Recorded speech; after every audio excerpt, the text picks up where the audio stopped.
गडची तोड़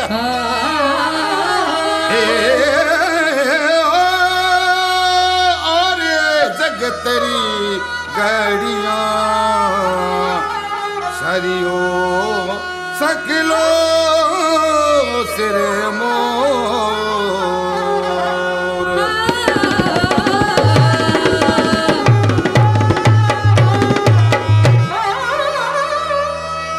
बादल थारी बिजली खग मृगी नैन डरपोत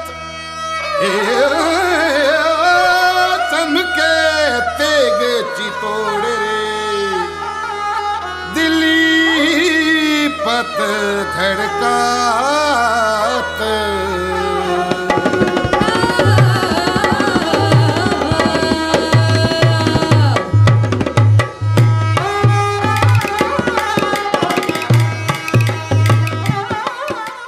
वीरों का निवास चित्तौड़। यहां लोहे की धार और आग के अक्षरों से लिखी गई हैं बहादुरी, त्याग और बलिदान की अमर कहानियां, जिनका बखान कवियों और चारणों ने बार बार दिल खोलकर किया है। पुराने जमाने के उन्हीं कवियों और चारणों का वंशज हूं मैं। आइए आज आपको अपने साथ बीते हुए युगों के सफर पर ले चलूं, जो इस गौरव गाथा की साक्षी हैं। राजस्थान में मेवाड़ के मैदान को सींचने वाली गंभीरी नदी के किनारे बने चित्तौड़ के इस किले को कब और किसने बनवाया, इसकी कहानी इतिहास के अंधेरों में खोई हुई है। लेकिन जानकारों का कहना है कि इस किले को आज से 1500 साल पहले राजस्थान के मौर्य राजा चित्रांगद ने बनवाया था।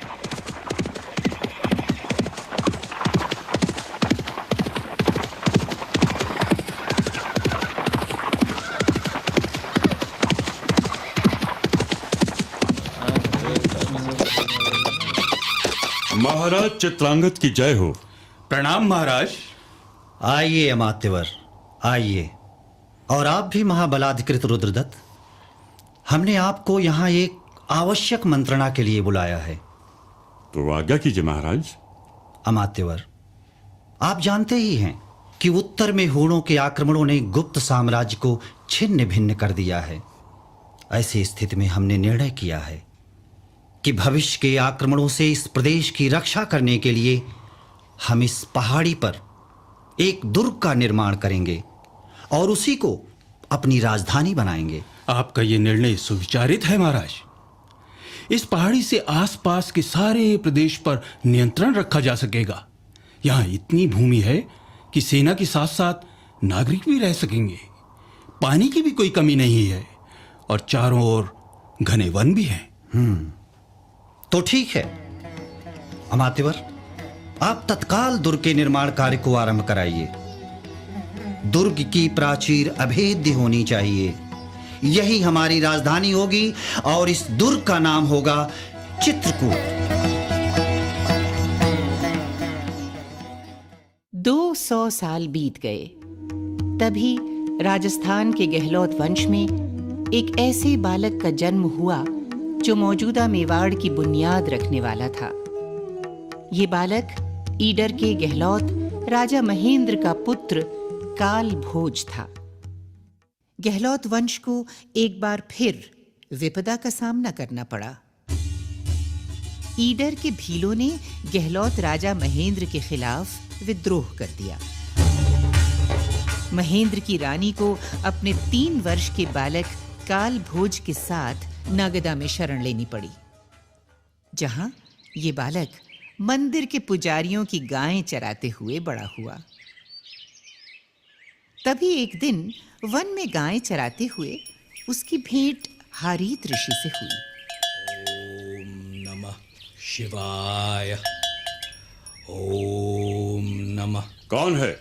क्षमा करें महाराज, मैंने ध्यान नहीं दिया कि आप यहाँ तपस्या कर रहे हैं। कौन है तू दंड बालक जो इस पवित्र स्थान में बेरोक टोक घुसा रहा है? मेरा नाम कालभोज है स्वामी जी। मैं महाराज कुहिल के वंशधर महाराज महेंद्र का पुत्र हूँ। परंतु तू इस कुंज में कैसे आया? कई दिनों से ये धोरी गाय गोधूली के समय सूखे थन लेकर लौटती थी। सबको संदेह था कि इसका दूध मैं ही पी जाता हूँ। आज जब मैं इसके पीछे पीछे इस कुंज में आया तो देखा कि इसके थनों से दूध अपने आप झर रहा है। तभी आपने मुझे देख लिया। तू बड़ा भाग्यशाली है बालक। जहां तेरी गाय का दूध झर रहा था वो भगवान एकलिंग का पवित्र स्थान है। तुझ पर उनकी विशेष कृपा दिख रही है। कल से तू यहां आकर हमसे शस्त्र विद्या के साथ साथ शास्त्र विद्या भी ग्रहण कर। हम तुझे एकलिंग का दीवान घोषित करते हैं। हारीत ऋषि की छत्र छाया में शिक्षा दीक्षा पूरी कर लेने के बाद काल भोज की किस्मत उसे चित्तौड़ ले गई, जहां चित्रांगद मोरी के वंशज राजा मान का राज था। राजा मान ने काल भोज को अपना सामंत बना लिया। इस बीच हिंदुस्तान पर अरब की ओर से हमले शुरू हो चुके थे। काल भोज ने अभूतपूर्व पराक्रम का प्रदर्शन करते हुए विदेशी सेनाओं को पीछे खदेड़ दिया। धीरे धीरे काल भोज की बढ़ती हुई लोकप्रियता ने अनेक सामंतों को उसके पक्ष में खड़ा कर दिया और सन 734 में इन सामंतों ने राजा मान की जगह काल भोज को चित्तौड़ की राजगद्दी पर बिठा दिया। एक लिंग के दीवान के साथ साथ काल भोज अब बप्पा रावल भी कहलाने लगा। हिंदुआ सूरज महाराज बप्पा रावल की जय। राजगुरु महाराज बप्पा रावल की जय। चक्रवर्ती महाराज बप्पा रावल की जय। बप्पा रावल ने अपने राज्य की सीमाओं का विस्तार किया और मेवाड़ को हिंदुस्तान के नक्शे पर स्थापित कर दिया। आज तक बप्पा रावल का नाम समूचे राजपूताने में बड़े सम्मान से लिया जाता है। हालांकि बप्पा रावल ने विदेशी हमलावरों को मुंह तोड़ जवाब दिया था, लेकिन रास्ता खुल चुका था। मेवाड़ के राजा जान की बाजी लगाकर अपनी आन बान शान का झंडा बुलंद रखते रहे। बहादुरी और बलिदान की ऐसी ही एक कहानी आज भी लोगों की जबान पर है। ऐसा कौन होगा जिसने चित्तौड़ की रानी पद्मिनी का नाम न सुना हो। 13वीं सदी के आखिरी हिस्से में चित्तौड़ पर रावल रतन सिंह का राज था। रतन सिंह का शौर्य और स्वाभिमान देश भर में जितना प्रसिद्ध था, उतनी ही प्रसिद्ध थी उनकी रानी पद्मिनी की सुंदरता।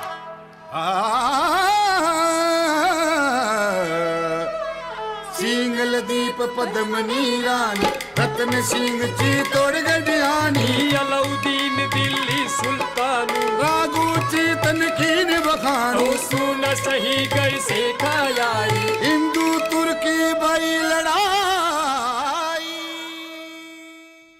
कहते हैं कि इस सुंदरता का बखान सुनकर अलाउद्दीन खिलजी ने चित्तौड़ को जीतने की योजना बनाई। बड़ा गुरूर है तुम्हारे रतन सिंह को रघुनाथ। जी सुल्तान, रावल रतन सिंह के अभिमान से बढ़कर सिर्फ एक चीज है और वो है उनकी रानी पद्मिनी की सुंदरता। हुजूर, इनका कहना है कि रानी पद्मिनी के हुस्न के आगे होरे भी मात हैं। क्या वाकई ऐसा है? जी सुल्तान, कुंदन जैसी काया है, कमल जैसा मुखड़ा, हिरनी जैसी आंखें, गुलाब जैसे होंठ और काले नाक जैसी अलकें। हवा भी रानी पद्मिनी को छू कर निकलती है तो सुगंधित हो जाती। वल्लाह, फिर तो ऐसा नायाब हुस्न हमारे हरम की जीनत होना चाहिए। मलिक कफूर, चित्तौड़ के खिलाफ मुहिम की तैयारी कीजिए। हम रतन सिंह को उसकी सरकशी का सबब भी सिखाएंगे और रानी पद्मिनी को हासिल भी कर लाएंगे। गुजरात का रास्ता भी साफ हो जाएगा। एक तीर से कई शिकार होंगे। अलाउद्दीन खिलजी की सेना ने चित्तौड़ पर चढ़ाई करके दुर्ग के गिर्द घेरा डाल दिया।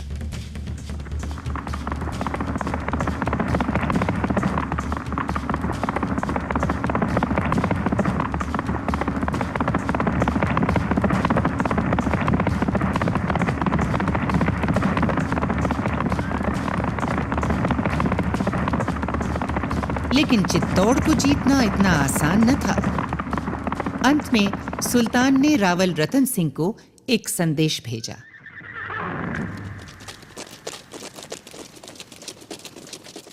हमें बताया गया है कि तुम सुल्तान अलाउद्दीन का कोई संदेश लाए हो। जी रावल साहब, हमारे सुल्तान को इस बात पर बेहद अफसोस है कि दोनों ही तरफ के सिपाही नाहक हलाक हो रहे हैं।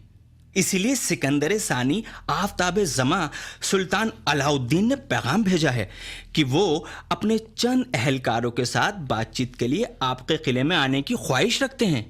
हम उनका स्वागत करेंगे, लेकिन जो चीजें बातचीत से सुलझने योग्य नहीं हैं, उनके बारे में। गुस्ताखी माफ करें महाराज, ऐसा कोई मसला नहीं जो बातचीत से ना सुलझ सके। मेरे ख्याल से अगर रानी पद्मिनी शीशे में ही अपनी एक झलक सुल्तान को दिखा दें तो। कैसी बात करते हो? अगर तुम दूत ना होते तो। महाराज, हिंदुस्तान में देवियां तो अपने भक्तों को दर्शन देती ही हैं। यहाँ तो शीशे में ही रानी जी की परछाई देखने की बात है, कोई रूबरू तो होना नहीं है। रावल रतन सिंह मान गए, लेकिन शीशे में रानी पद्मिनी का रूप देखकर अलाउद्दीन खिलजी के दिल की आग और भड़क उठी। उसने बल के बजाय छल से काम लेने की सोची। आपने हमें अपना मुरीद बना लिया है रावल साहब। हम भी आपके प्रेम भरे व्यवहार से बहुत प्रभावित हुए हैं सुल्तान। ये तो आपकी मेहरबानी और जर्रा नवाजी है रावल रतन सिंह। आपकी शान और शौकत और खातिरदारी ने हमें जीत लिया है। अब हम इजाजत चाहते हैं। आइए, दरवाजे के बाहर तक आकर हमें रुखसत कीजिए। ये तो हमारा कर्तव्य है सुल्तान। चलिए, लीजिए, हम किले के बाहर तक आ गए हैं। आपका डेरा भी सामने है। अब हमें विदा दीजिए। हम विदा देने नहीं, विदा कराने आए हैं रावल रतन सिंह। सिपाहियों, गिरफ्तार कर लो रावल साहब को और ले चलो हमारी छावनी में। धोखा धोखा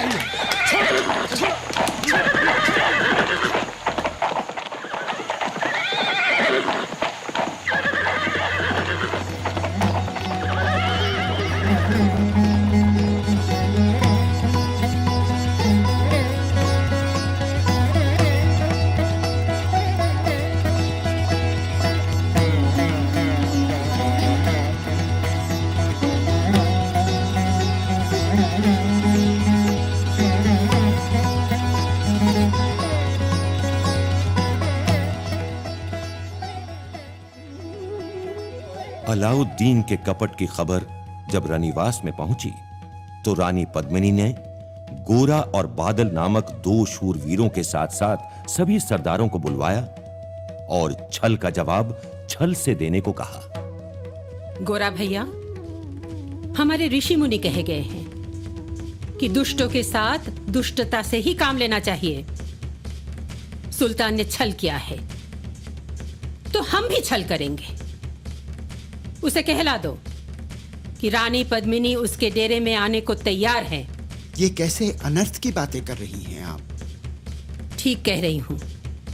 सुल्तान से कह दो कि रानी पद्मिनी की एक शर्त है कि वो अपने स्वामी से अंतिम भेंट करके ही उसके पास जाएंगी। उनके साथ उनकी सहेलियां और अन्य स्त्रियां भी रहेंगी, पर्देदार पालकियों में। इन सब की पद मर्यादा का ध्यान रखा जाए। ये कैसा गोरख धंधा है?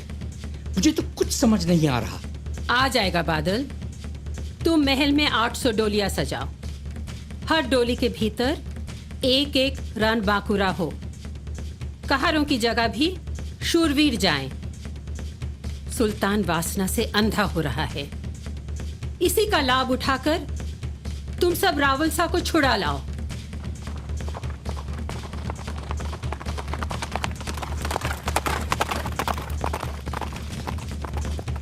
गोरा और बादल ने इसी चाल से काम लेकर रावल रतन सिंह को छुड़ा लिया। जब तक अलाउद्दीन को पता चलता, रावल रतन सिंह बादल के साथ दुर्ग के भीतर पहुंच चुके थे। पीछे की कमान गोरा ने संभाली। भारी मार काट शुरू हो गई।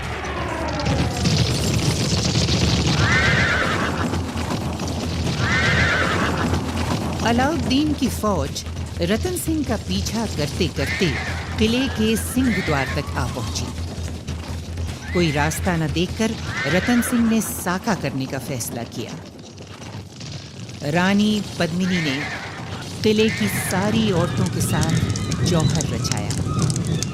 रावल, रतन सिंह और उनके रणबांकुरे युद्ध में खेत रहे और अलाउद्दीन के हाथ किले की राख के सिवा और कुछ भी न आया।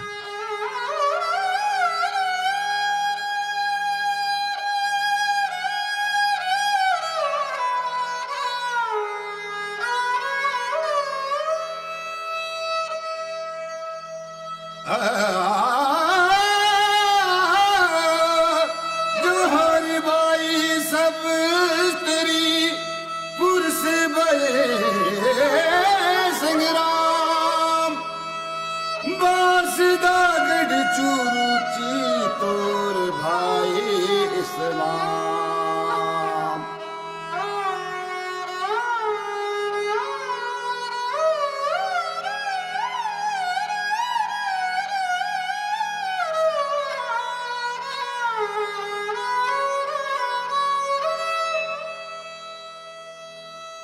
चौथाई सदी बीत गई।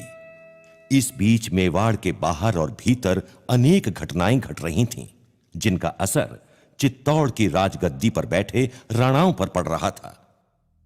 सन 1433 में जब महाराणा कुंभा चित्तौड़ में मेवाड़ की राजगद्दी पर बैठे, तो मालवा में सुल्तान महमूद खिलजी और गुजरात में बादशाह कुतुबुद्दीन शासन कर रहे थे। महाराणा कुंभा अपने समय के अत्यंत प्रतापी शासक थे।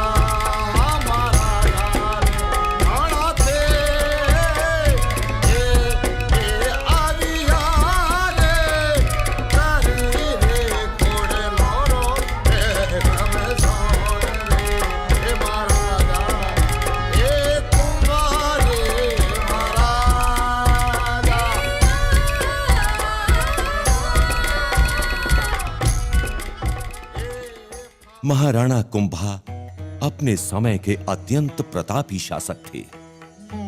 अपने 35 वर्ष के राज्यकाल में उन्होंने मेवाड़ को उत्तर भारत के राज्यों का सिरमौर बना दिया। गद्दी पर बैठते ही उन्हें सबसे पहले मालवा और गुजरात के सुल्तानों का सामना करना पड़ा, जिनकी निगाहें मेवाड़ पर लगी हुई थीं। सन 1440 में राणा कुंभा ने दोनों सुल्तानों के दांत खट्टे कर दिए और सुल्तान महमूद खिलजी को बंदी बनाकर चित्तौड़ ले आए। इस विजय के उपलक्ष्य में बनवाया गया विजय स्तंभ आज भी राणा कुंभा की वीरता की याद दिलाता है। महाराणा कुंभा ने चित्तौड़ के राजभवनों में अनेक नई इमारतें जोड़ी और विष्णु के वराह अवतार की प्रतिष्ठा में कुंभ श्याम मंदिर बनवाया। वो स्वयं शिल्प शास्त्र के जानकार थे और मेवाड़ के अन्य स्थानों में भी उन्होंने अनेक मंदिर और किले बनवाए। तलवार के धनी होने के साथ साथ महाराणा कुंभा साहित्य और संगीत में भी गहरी रुचि रखते थे। उन्होंने जयदेव की अमर कृति गीत गोविंद की टीका लिखी थी और अपने ग्रंथ संगीत राजवार्तिक में संगीत की राग रागनियों का वर्णन किया था।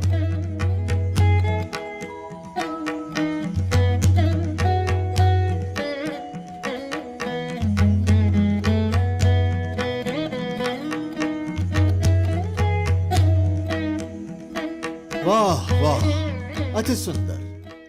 ये राग हमें बहुत पसंद आया। इसका भी वर्णन हम अपने ग्रंथ संगीत राज में करेंगे। जोहार अन्नदाता। आइए आइए वीरमदेव जी, पधारिए। महाराज, कई दिनों से आप एक पद दोहराते थे, जो कोई पूरा नहीं कर पा रहा था। हाँ, वो पद है कामधेनु तांडव करिए। ये मेरे एक संबंधी है महाराज, ये उसे पूरा करने का बीड़ा उठाना चाहते हैं। तो देर कैसी? जद धर पर जोवती दीठ नागोर धरंती, गायत्री संग्रहण देख मन माही डरंती। सुर कोटि 33 आण निरंता चारो, नहीं चरंत पीवंत नह करती हंकारो। कुंभण राण हड़िया कलम आजस उर डर उतरिए, तिण दीह द्वार शंकर तनय कामधेनु तंडव करिए। वाह वाह वाह वाह वाह, हम बहुत प्रसन्न हुए। परंतु तुम राजपूत नहीं हो युवक, तुम निश्चय ही चारण हो। कहो क्या चाहते हो? हुकुम, आपने चारणों से अप्रसन्न हो उन्हें देश निकाला दे दिया है। अगर आप प्रसन्न हुए हैं तो अपना आदेश वापस ले लें। ठीक है, जाओ अपने भाई बंधुओं से कह दो कि वो फिर मेवाड़ में बस सकते हैं। राणा कुंभा के बाद चित्तौड़ को एक बार फिर अनिश्चितता के दौर से गुजरना पड़ा। राजगद्दी के लिए उनके वंशजों के बीच खींचातानी होती रही। अंततः राणा कुंभा का एक ऐसा वंशज चित्तौड़ की राजगद्दी पर बैठा जो न केवल मेवाड़ के महाराणाओं में सबसे प्रतापी और प्रसिद्ध होने वाला था, बल्कि उत्तर भारत के सभी राजाओं और सुल्तानों में भी अपने बाहुबल का सिक्का जमाने वाला था। इस प्रतापी राज्येश्वर का नाम था संग्राम सिंह, जिसे दुनिया राणा सांगा के नाम से जानती है।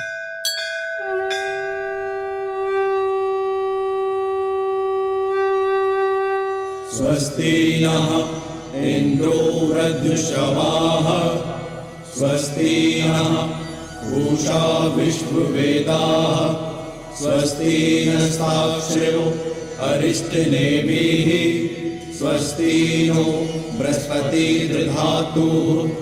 ओम शांति शांति शांति। मेवाड़ की गद्दी पर बैठते ही राणा सांगा ने अपने राज्य को संगठित करना शुरू कर दिया। तभी हिंदुस्तान के इतिहास ने एक बार फिर करवट ली। इस बार का परिवर्तन युगांतरकारी साबित होने वाला था। सन 1526 में सुदूर पानीपत के मैदान से एक ऐसी खबर राणा सांगा के दरबार में पहुंची जिससे आने वाले तूफान का पता चलता था। नवाब हसन खां मेवाती, ये तो सचमुच अचरज में डालने वाली खबर है। खबर हैरत अंगेज ही नहीं है राणा साहब, परेशान कर देने वाली भी है। राणा साहब, किसे अंदाजा था कि इतनी बड़ी बादशाही फौज को पानीपत के मैदान में बाबर की छोटी सी फौज से शिकस्त खानी पड़ेगी? बादशाह इब्राहिम लोदी कहां है? वो मैदानी जंग में शहीद हुए। इसीलिए तो बाबर के हौसले इतने बुलंद हैं। इन घटनाओं के पीछे हमें भारी संकट की आहट सुनाई दे रही है नवाब साहब। यही वजह है कि सभी अफगान सुल्तानों ने आपके हाथ मजबूत करने का फैसला किया है और मुझे आपके पास भेजा है। ठीक है, हमें स्वीकार है। जैसे हम बादशाह इब्राहिम लोदी से नहीं डरे, वैसे ही बाबर से भी नहीं डरेंगे। नतीजा साफ था। पानीपत की लड़ाई के 11 महीने बाद खनवा के मैदान पर राणा सांगा बाबर का मुकाबला करने आ पहुंचे। जब बाबर ने खनवा पहुंचकर मोर्चेबंदी की तो राणा सांगा की फौज देखकर बाबर के सैनिक हिम्मत हार बैठे। कहते हैं कि ऐसी विकट परिस्थिति में बाबर ने सभी सिपह सलारों को बुलाकर जोश दिलाया। मेरे जाबाज सरदारों और सिपाहियों, हर शख्स जो दुनिया के सराय में आता है उसे आखिरकार रुखसत होना ही पड़ता है। बुज़दिली की बदनामी से दागदार जिंदगी जीने की बनिस्बत बहादुरी की शौहरत से धमकती मौत अजीम तर है। इस जंग में हम मरेंगे तो शहीद होंगे और जीतेंगे तो गाजी कहलाएंगे। अल्लाहू अकबर। 16 मार्च सन 1527 को राणा सांगा की सेना ने बाबर की फौज पर हमला कर दिया। राणा सांगा और उनके वीरों ने बेमिसाल बहादुरी दिखलाई और मैदान को खून से रंग दिया। मगर तभी राणा सांगा बुरी तरह घायल होकर बेहोश हो गए। उनके सरदार उन्हें उठाकर मैदान के बाहर ले गए। इसी समय रायसेन के राजा तंवर सलहदी अपनी सेना के साथ बाबर से जा मिला और इस तरह बाबर की फतेह हुई। लड़ाई के बारे में बाबर ने अपनी आत्मकथा में लिखा, लड़ाई ऐसी हुई कि कौन हारा और कौन जीता, किसने वार किया और किसको लगा, इसकी पहचान जाती रही। मैंने अपना शहीद होना ठान लिया था, लेकिन खुदा का शुक्र है कि गाजी बनकर जीता रहा। इससे पहले कि राणा सांगा इस हार का बदला ले पाते, उनकी मृत्यु हो गई। लेकिन खनवा की लड़ाई में उन्होंने बाबर की ताकत को ऐसी चोट पहुंचाई कि फतह के बावजूद वो मेवाड़ की तरफ हाथ नहीं बढ़ा पाया।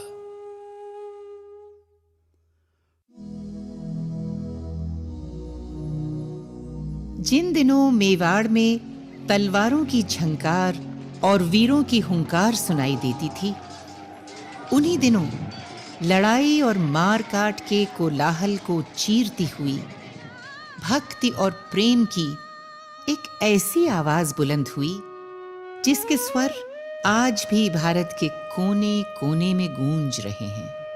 सावरा रे मारी प्रीत निभाजो जी, मारी प्रीत निभाजो जी हो। सावरा मारी प्रीत निभाजो जी, मारी प्रीत निभाजो जी। सावरा रे मारी प्रीत निभाजो जी।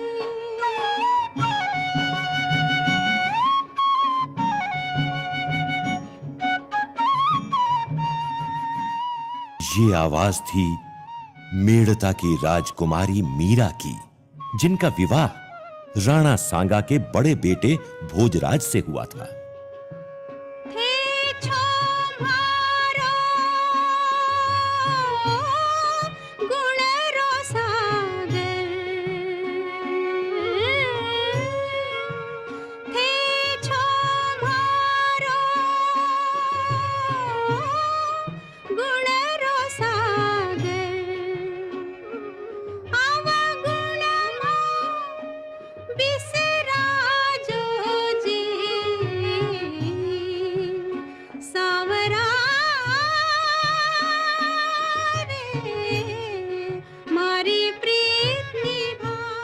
मीराबाई के मन में गिरधर गोपाल की भक्ति का बीज बचपन ही से पड़ गया था।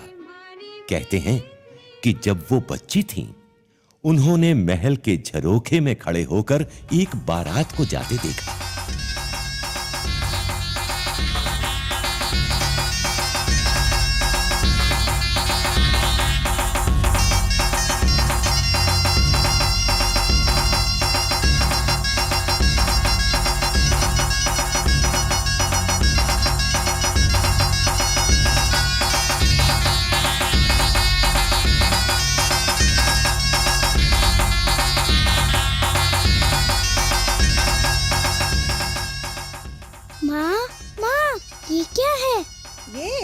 बारात है बेटी। बारात? बारात क्या होती है? दूल्हा जब अपने लिए दुल्हन लाने जाता है तो उसे बारात कहते हैं। दुल्हन? हाँ, दुल्हन। जब लड़की का ब्याह होता है तो वो दुल्हन बनती है और उसका दूल्हा उसे ब्याह ले जाता है। क्या मेरा भी ब्याह होगा माँ? हाँ, तेरा भी ब्याह होगा। तो मेरा दूल्हा कहाँ है माँ? तेरा दूल्हा? वो उधर देख, वो मंदिर में। वो तो गिरधर गोपाल है माँ। हाँ, वो गिरधर गोपाल ही तेरा दूल्हा है। बस मीरा के मन में गांठ बंध गई और गठजोड़ हो गया। मीरा कृष्ण के रंग में ऐसी रंगी कि नित नए गीत रचकर अपने गिरधर गोपाल के गुण गाने लगी।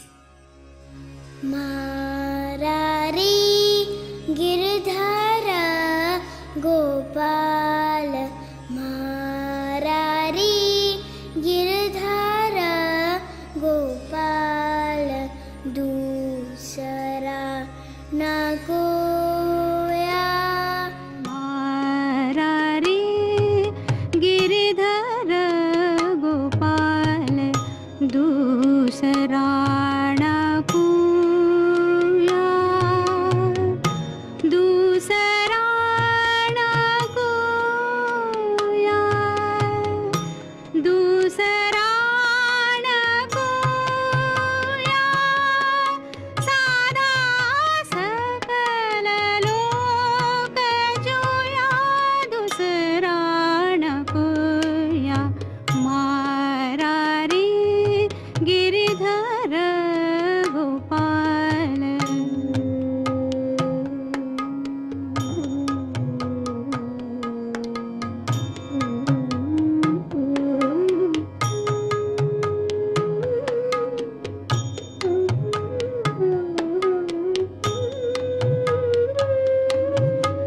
भाया छाड्या बंधा छाड्या, छाड्या सगा भूया।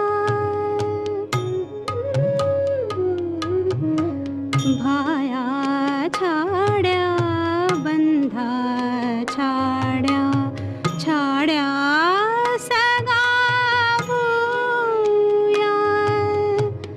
साधु संग बैठ बैठ, साधु संग बैठ बैठ, लोक लाज खोया। मारारी गिरधर गोपाल, दूसरा न कोया। मारारी गिरधर गोपाल। विवाह के बाद भी मीरा ने ये नाता नहीं तोड़ा। पहले तो उनके पति ने विरोध किया, लेकिन बाद में उनकी भक्ति देखकर भोजराज ने मीरा को कुंभ श्याम मंदिर में समय समय पर साधु सत्संग में जाने की अनुमति भी दे दी। लेकिन मीरा के विवाह के 10 वर्षों के अंदर ही उनके पति भोजराज और ससुर राणा सांगा का देहांत हो गया। मीरा के देवर विक्रमादित्य और ननद ऊदा ने लोक लाज का वास्ता देकर उन्हें दुख देना शुरू कर दिया। भाभी, तुम्हें लोक लाज का कुछ भी ध्यान नहीं? यह सूर्यवंशी सिसोदियों का कुल है। पता भी है कैसी कैसी बातें हो रही हैं तुम्हें लेकर। साधुओं की संगत कब से अधर्म हो गई जीजी? मीरा, मीरा, तू अब विधवा है। तुझे पराये पुरुषों के बीच बैठकर ये सब गाना वाना शोभा नहीं देता। जब तक मेरे गिरिधर गोपाल हैं, मीरा विधवा कैसे हो सकती है? जब बीरम देव को मीरा पर हो रहे अत्याचारों की खबर मिली तो उन्होंने मीरा को वापस मेड़ता बुला लिया। गढ़ से तो मीरा बाई उतरी, करवा लो साथ। जाओ तो छोड़ो मीरा मेढ़ को, पुष्कर नहावा जाए। लेकिन मीरा का मन महलों से उचट चुका था। अंत में उन्होंने मेड़ता के महल भी त्याग दिए और वृंदावन होते हुए द्वारका की राह ली, जैसा कि उनके गिरधर गोपाल ने किया था। मेरो मन लाग्यो हर के नाम, हर के नाम रहस्य साधा के साथ। राणा जी उठी भेजा दी जो मीरा बाई रहा। राणा जी उठी भेजा दी जो मीरा बाई रहा। चढ़ से तो मीरा बाई उतरी, करवा लो। लोगों का मानना है कि मीरा के जाने के साथ ही चित्तौड़ की किस्मत भी साथ छोड़ गई। गढ़ से तो मीरा बाई उतरे करवाने लो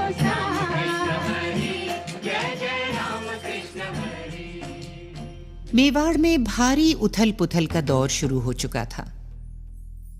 राणा सांगा के बाद उनके मंझले बेटे विक्रमादित्य ने गद्दी संभाली, लेकिन राणा विक्रमादित्य को राजकाज की समझ नहीं थी।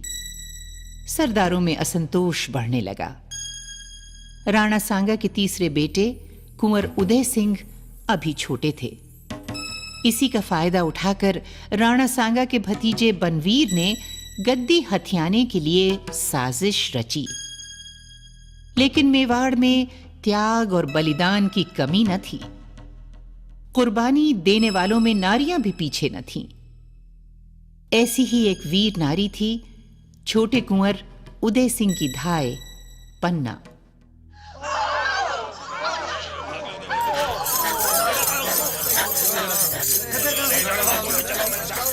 पन्ना, पन्ना, अरे ये शोर कैसा है बारिन? गजब हो गया पन्ना धाय, गजब हो गया।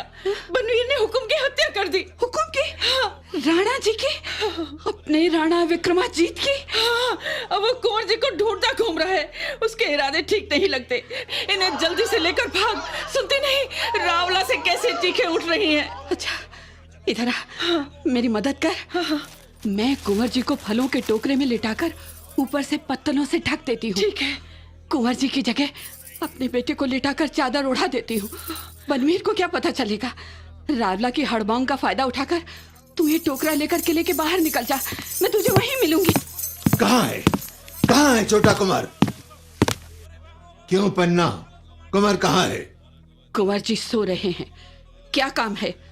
काम? काम तो कुंवर से ही है। किधर सोया है? वो रहे उधर। लो फिर अपने रास्ते का रहा कांटा भी साफ कर देता हूं। लो हो गया काम तमाम। अब मुझे निष्कंटक राज करने से कौन रोक सकता है? राजकाज मर्दों का काम है, इन बालकों और बाल बुद्धि वालों का नहीं। चलो अब हमारी आन की दुहाई फिरवा दो।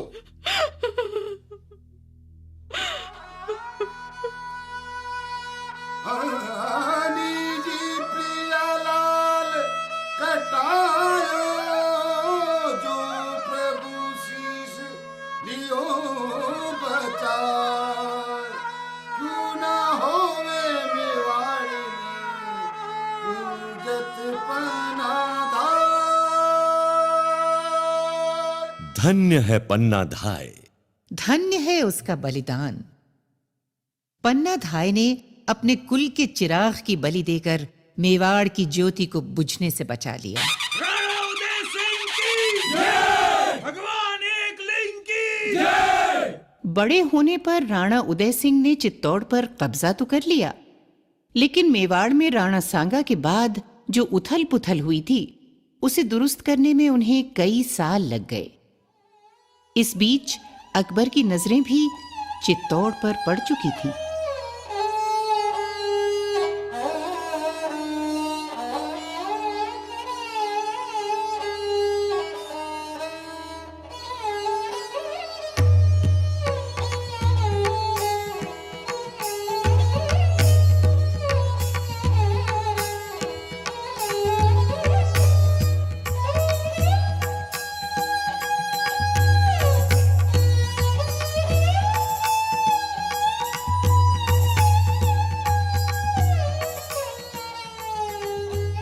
राजा भगवान दास, हमने मालवा के सरकश सुल्तान बाज बहादुर को सबक सिखाने के लिए दिल्ली से कूच किया था और यहां धौलपुर में मुकाम किया है। लेकिन अब हमें अपने इरादों में तब्दीली करनी होगी। हम मालवा से पहले चित्तौड़ को फतेह करेंगे। वह किस कारण जिले इलाही? हमें खबर मिली है कि बाज बहादुर ने मालवा से भागकर चित्तौड़ के राणा उदय सिंह के यहां पनाह ली है। लगता है मेवाड़ के राणा को अपनी ऊंची पहाड़ियों और मजबूत किलों पर बड़ा गुरूर है। उसे सबक सिखाना ही होगा। चित्तौड़ को अपनी ताबेदारी में लिए बगैर हमारी बादशाहत मुकम्मल न होगी। इधर चित्तौड़ में अकबर के इरादे की खबर पाकर राणा उदय सिंह ने अपने सभी सरदारों और राजकुमारों से सलाह की। राव जयमल, कुंवर शक्ति सिंह ने हमें बता दिया है कि बादशाह अकबर का इरादा हमें अपने दरबार में आने के लिए विवश करना है, लेकिन हम अपनी आन को मुगल बादशाह के हाथों गिरवी रखने की बजाय कट मरना पसंद करेंगे। पृथ्वीनाथ, हम सब भी अपने रक्त की अंतिम बूंद तक आपके साथ हैं। राव पत्ता जगावत, प्रश्न ये है कि दिल्ली की बादशाही फौज से टक्कर कैसे ली जाए? अन्नदाता, खबर है कि बादशाह अकबर खुद अपनी फौज के साथ है और मांडलगढ़ पहुंच चुका है। राणा जी, ज्ञानियों ने कहा है कि राज्य का बल है खजाना और राजपूत वीर।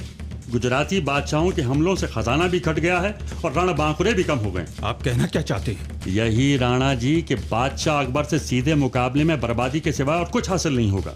फिर पृथ्वीनाथ, अब यही उचित है कि हम लोग किले में रहकर बादशाह का सामना करें और आप महाराज कुमार और रणवास समेत पहाड़ों में चले जाएं। इसी रणनीति के अनुसार राणा उदय सिंह अपने रनिवास और राजकुमारों के साथ मेवाड़ की दक्षिणी पहाड़ियों में चले गए। किले की सुरक्षा का भार साईंदास चूंडावत, जयमल, पत्ता, ठाकुर टोडिया सांडा, रावत साहिब खान चौहान और ईसर दास जैसे सरदारों पर आया, जिनके साथ 8000 वीर राजपूत भी किले के भीतर मौजूद थे। उधर अकबर ने 23 अक्टूबर सन 1567 को चित्तौड़ से 3 कोस दूर नगरी में डेरा डाला और चित्तौड़ के मुहासरे की तैयारियां शुरू की। मोर्चाबंदी के बाद बादशाही लश्कर के सिपा सलारों ने किले के चारों तरफ से हमले शुरू किए।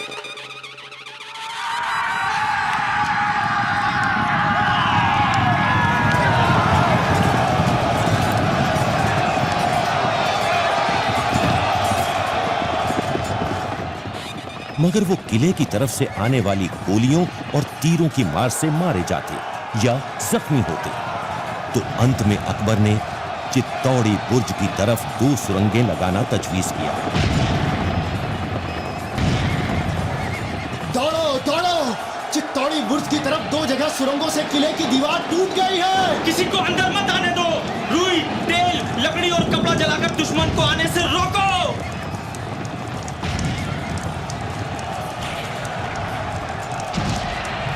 राजपूत रणबांकुरों ने अकबर के सैनिकों से जमकर मुकाबला किया। हमला रोक दिया गया और रात भर में किले की दीवार फिर से खड़ी कर दी गई। लेकिन एक दिन किले में खाने पीने का सामान खत्म हो गया। साईदास जी, किले में अब कुछ भी खाने पीने के लिए नहीं बचा है। भूख से मरने से तो लड़ते हुए मरना बेहतर है जयमल। मेरे विचार में अब हम सबको जौहर और साका के लिए तैयार हो जाना चाहिए। मेवाड़ के रणबांकुरों ने सदा की तरह आखिरी संघर्ष की तैयारी की, जिसका अंदाजा बादशाह अकबर को भी हो गया।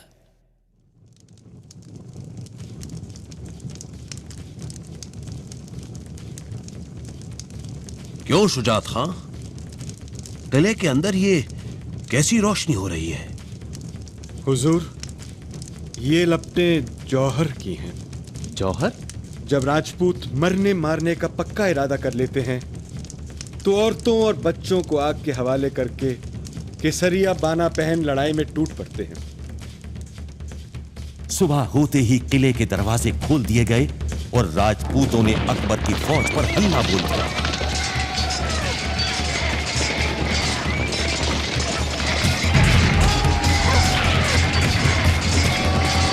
कसम खुदा की, बड़ा सख्त हमला है इन मेवाड़ियों पर।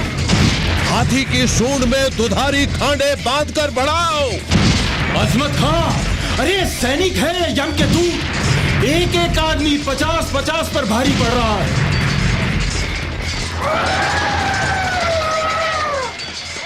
आखिरकार सब रणबांकुरे लड़ते लड़ते मौत के घाट उतर गए और 25 फरवरी 1568 को किले पर अकबर का कब्जा हो गया। वहां चारों तरफ शमशान का सदृश्य था। मरे हुए सैनिक और जौहर की चिताओं की राख सब जगह बिखरी हुई थी। किले को जीतने में अकबर को 4 महीने लग गए थे। खुदा के फजल से चित्तौड़ पर हमने फतेह हासिल कर ली है ख्वाजा अब्दुल मजीद आसिफ खां।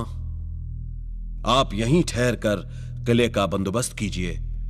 अपनी फतेह की निशानी के तौर पर हम सूरज पोल के दरवाजे, नौबत खाने के नक्कारे और यहां की कुल देवी के मंदिर का दीपदान ले जा रहे हैं।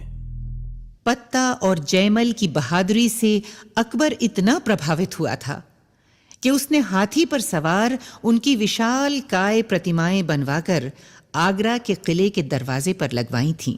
लेकिन चित्तौड़ उजड़ गया। अब वो जगह जो वीरों की हुंकार, तलवारों की खनकार और रानियों की पायलों की झंकार से गूंजती थी, अपनी खामोशी से बीते हुए युग की कहानी बयान करती है। चित्तौड़ एक महान दुर्ग, एक भव्य राजधानी ही नहीं, हिंदुस्तान की आत्मा भी थी।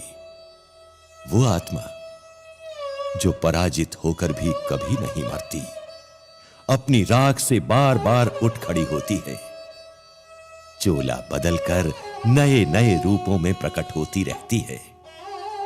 चित्तौड़ उसी आत्मा का एक चोला था और सदा सदा उसकी याद जिंदा रखेगा।